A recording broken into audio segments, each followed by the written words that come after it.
Yeah, so Nealon's out. So he's done with the injury that he suffered, but you have Justin Dedich. That's a noteworthy point that Tim indirectly references. Tim knows this, that he's going to have Lincoln Riley's going to have Justin Dedich sliding over from right guard to center to spell Brett Nealon. So Justin Dedich now becomes the focal point of that offensive line. And then we're going to see how Josh Henson mixes and matches against Tulane. And we talked about how, Mason Murphy was not ready to go up against Utah. Well, you would certainly hope that he can be ready to go against Tulane and that he can handle whatever matchups come his way. And of course, Steve Helwick of Underdog Dynasty does a great job covering the group of 5 for Underdog Dynasty. And we had him on last week's show to give us a little look into Tulane here at the Voice of College Football. And Steve Helwick said, Tulane's pass rushers, they're not particularly imposing. So you would think that this reshuffled USC offensive line, much like the Arizona game, much like the Cal game as well, it's going to have matchups that it can handle. Now, Utah and Notre Dame, different beast, but Tulane, USC seems to be able to match up well physically, even without Brett Nealon, in the lineup, and also Voorhees. But with Justin Dedich now at center, you're going to have someone who will have to step up. Probably Mason Murphy. Bobby Haskins, of course, is going to be there.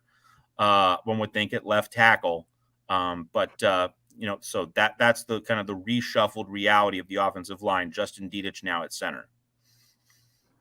As you were running through the front line of linebackers with that trio manning that top line of the depth chart, some people like our guy Rick chiming in with comments about Tackett Curtis.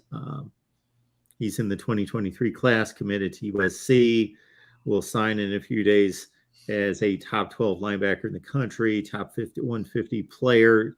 Would we really, though, expect Tackett Curtis as a true freshman to have that kind of impact? I know that's an impossible question for you to answer, but certainly. Well, here's the thing. I mean, with Mason Cobb coming in, and then you have Eric Gentry there, and you have Shane Lee coming back. I mean, you naturally think that those guys are going to be on the field for the bulk of the snaps at the start of the season in September. And so really with Tackett Curtis, it's about, can you have him getting meaningful snaps, and can you have him playing at a high level, a few weeks into the season? Not necessarily week 1, but,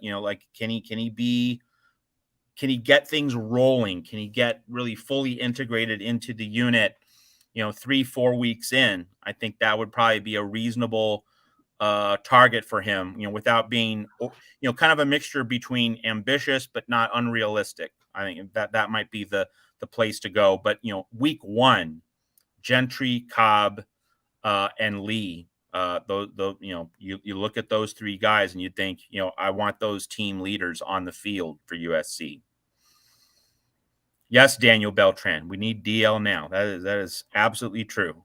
It's line play. Certainly on the recruiting trail as well as the portal. That is so much the focus. If you can figure that out, then you don't have too many other weaknesses here.